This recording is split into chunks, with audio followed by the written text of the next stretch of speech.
Bonjour à vous les Gémeaux, je suis ravie de vous retrouver pour la lecture de vos énergies générales concernant donc la période du 15 au 31 décembre 2021 pour voir pour cette fin d'année pour vous.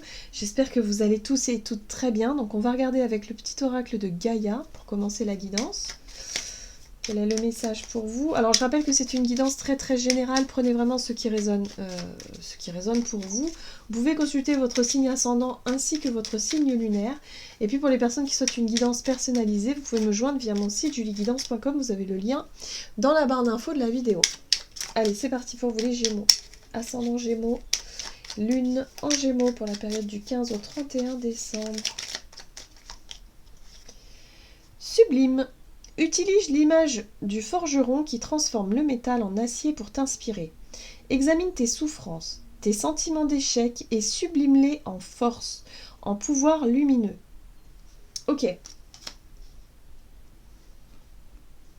Ok, oui. Donc là, c'est vraiment... on vous invite à transformer, finalement, à transformer des situations oui, des situations d'échec ou on va dire des parcours ou des choses qui ont été difficiles pour vous, hein, mais vraiment de transformer ça en quelque chose de positif. C'est-à-dire que le fait de vivre des situations compliquées et difficiles, on peut toujours en ressortir du positif. Y a vraiment quelque chose comme ça sur lequel vous allez pouvoir vous appuyer durant cette période pour pouvoir vraiment avancer, hein. Il y a vraiment cette notion de ne pas se laisser aller à ouais, ne pas se laisser abattre, j'ai envie de dire, par rapport à une situation ou quelque chose qui fonctionne pas comme vous le voudriez. Ok, allez, qu'est-ce qu'on vous dit? On va regarder avec le tarot psychique pour vous les Gémeaux, ascendant Gémeaux et Lune en Gémeaux. Ok, bon, perte affective. Il y a quelque chose qui est lourd sur le plan émotionnel, quelque chose... Alors, ça peut être une perte, hein, quelque chose, un sentiment d'échec, quelque chose qui n'a pas fonctionné, une rupture sentimentale ou quelque chose sur le plan émotionnel qui est un petit peu difficile. Là, on vous dit que cette épreuve, ou en tout cas cette difficulté que vous ressentez actuellement, va vous permettre justement de comprendre quelque chose d'essentiel, de pouvoir avancer, rebondir, voyez, par rapport à ça. On vous dit que vous avez du mal à sortir de cette comment dire, de cet état d'esprit, hein. Prisonnier de la peur, finalement c'est un état d'esprit dans lequel on a l'impression d'être impuissant. On a l'impression d'être enfermé, hein, voilà, comme ce personnage, et qu'on ne pourrait jamais sortir de ce schéma, de cet état d'esprit finalement, parce que émotionnellement c'est un petit peu difficile ici. Bon, alors qu'est-ce qu'on vous dit ici avec l'oracle de l'esprit animal? Donc du 15 au 31 décembre pour les Gémeaux, ascendant Gémeaux, vous avez l'esprit de la souris. Occupez-vous des petites choses. Ah, d'accord. Là, ce qu'on vous invite à faire avec l'esprit de la souris, c'est vraiment le fait de... Ok, vous avez besoin de vous reconnecter à quelque chose de plus lumineux, de vous reconnecter à un état d'esprit plus positif. Mais ça ne se fait pas du jour au lendemain. Donc il va falloir y aller petit à petit, hein, étape par étape. C'est pour ça qu'on vous invite à vous occuper des petites choses. On commence doucement, voilà, doucement, on remet des choses en ordre, tranquillement, on se prend pas la tête surtout, et puis on avance gentiment. Vous voyez, il y a vraiment cette notion-là de ce que je peux ressentir ici. Alors, on va regarder sur le plan énergétique avec l'oracle Libération énergétique. Donc pour vous les Gémeaux, ascendant Gémeaux, Lune en Gémeaux, la période du 15 au 31 décembre. Ok, vous avez le chakra du troisième œil qui vous parle de votre capacité à réfléchir, de votre capacité à voir les choses telles qu'elles sont, à avoir aussi une meilleure intuition, hein, vraiment être beaucoup plus à l'écoute de votre intuition, de ce qui vous passe par la tête, de vos idées. Ouais, là, le troisième œil est actif. Donc ça va vous permettre aussi de sortir de cette situation-là, hein, d'essayer de voir ou d'avoir une vision différente d'une situation un petit peu difficile ici. Ok, on vous parle de vos habitudes de vie nocives, des choses que vous faites mais qui sont pas bonnes pour vous, hein. Donc bon, on a tous, de toute façon, on a tous des habitudes de vie plus ou moins bonnes, donc forcément on sait lesquelles sont peut-être un peu trop, on va dire, mauvaise pour nous, hein. Donc là, il va être important pour vous peut-être de vous reconnecter vraiment à quelque chose qui va vous permettre de faire les choses petit à petit, doucement mais sûrement. On commence doucement, voilà, à changer ses habitudes, mais on ne fait pas ça de façon radicale. En gros, c'est ce qu'on vous conseille. On vous conseille vraiment de vous appuyer sur vos difficultés, sur les choses. Peut-être une situation qui vous est arrivée là et qui vous fait prendre conscience finalement que y a peut-être des choses à changer dans votre quotidien. Donc voyez comment ça résonne pour vous.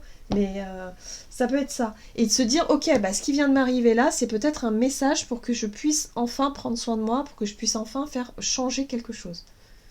Ok, on va regarder avec l'oracle des nombres du côté de votre énergie d'action et activité durant cette période. Dialogue. Alors, attention à l'ego. Ce qui est intéressant ici, c'est que l'ego, c'est l'image que vous voulez donner. En général, c'est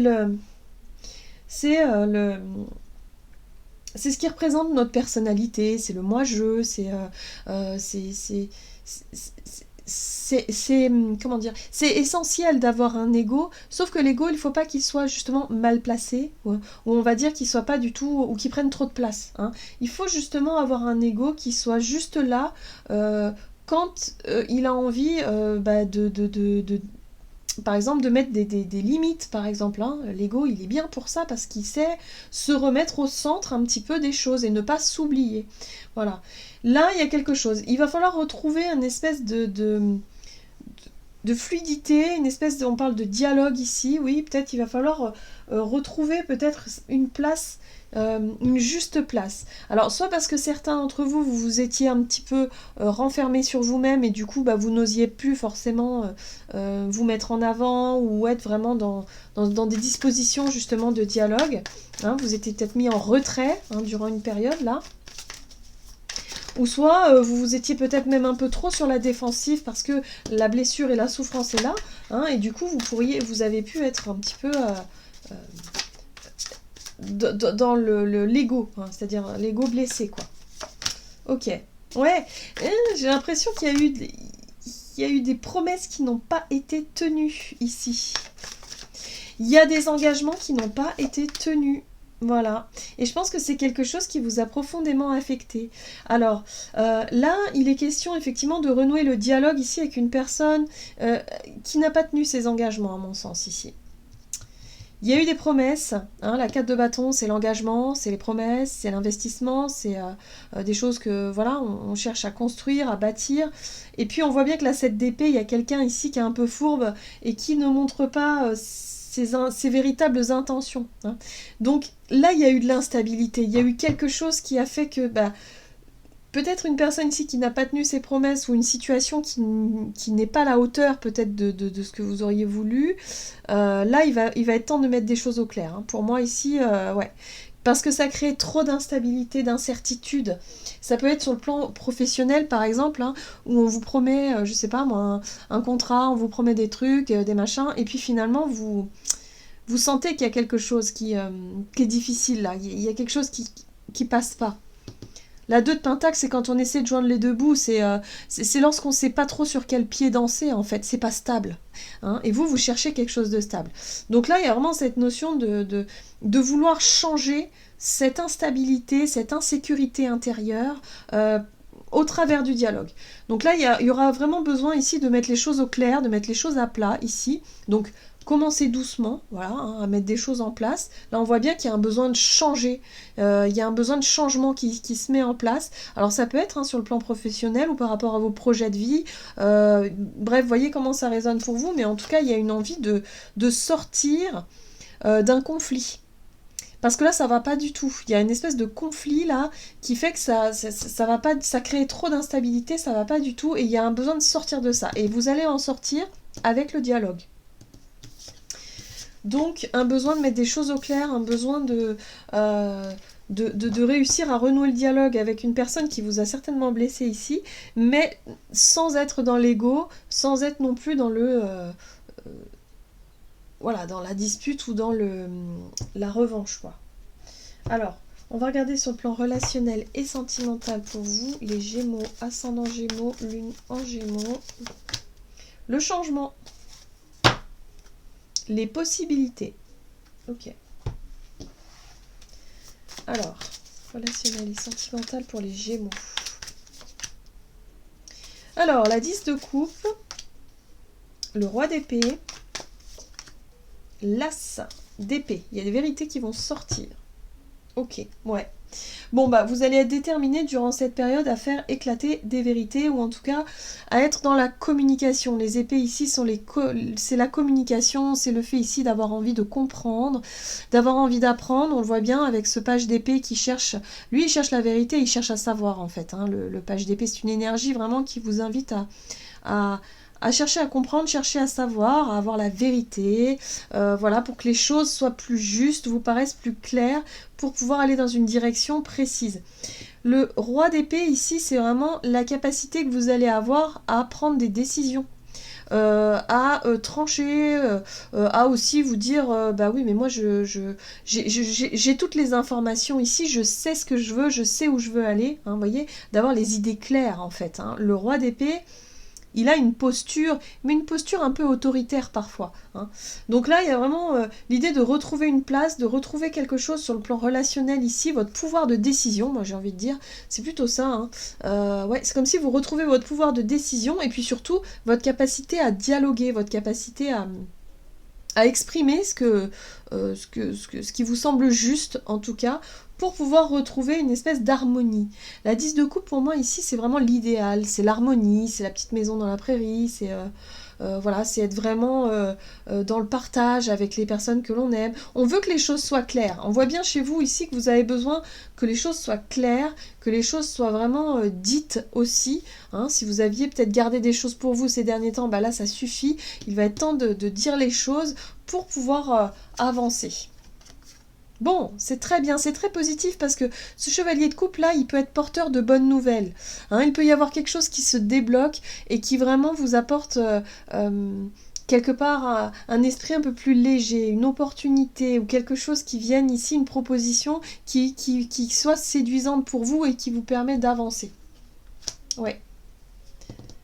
Donc il y a du mouvement sur le plan relationnel pour vous, ça va beaucoup vous aider à sortir justement d'un état d'esprit un peu négatif. C'est-à-dire que j'ai l'impression qu'il vous arrive un truc, que vous allez prendre ça comme une catastrophe ou en tout cas comme quelque chose d'embêtant, d'émotionnellement fatigant, mais ça va rebondir sur autre chose. Des fois on se dit c'est un mal pour un bien, vous voyez, c'est un peu ça pour vous que je ressens ici. Allez, on va voir quel est le message du tarot des anges gardiens.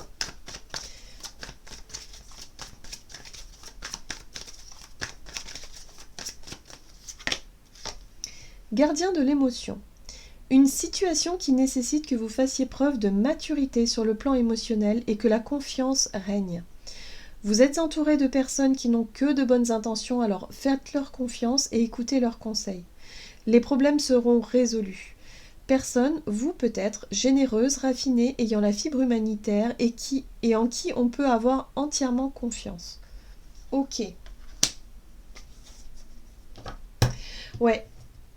Effectivement, il y a bien une situation ici qui va vous demander, sur le plan émotionnel, de prendre un peu sur vous et de réussir à comprendre vraiment la situation dans son ensemble, à prendre du recul pour pouvoir vraiment voir les choses différemment. Hein. Ça va vraiment vous apprendre beaucoup et ça va vous permettre justement d'avancer sur quelque chose de plus lumineux, rebondir sur quelque chose de plus juste. Voilà, j'en ai terminé pour votre guidance. J'espère que celle-ci vous aura plu et vous aura parlé. Donc n'hésitez pas à liker, commenter la vidéo. En tout cas, moi, je vous souhaite de passer d'excellentes fêtes de fin d'année et une excellente quinzaine, évidemment. Je vous embrasse et je vous dis à tout bientôt.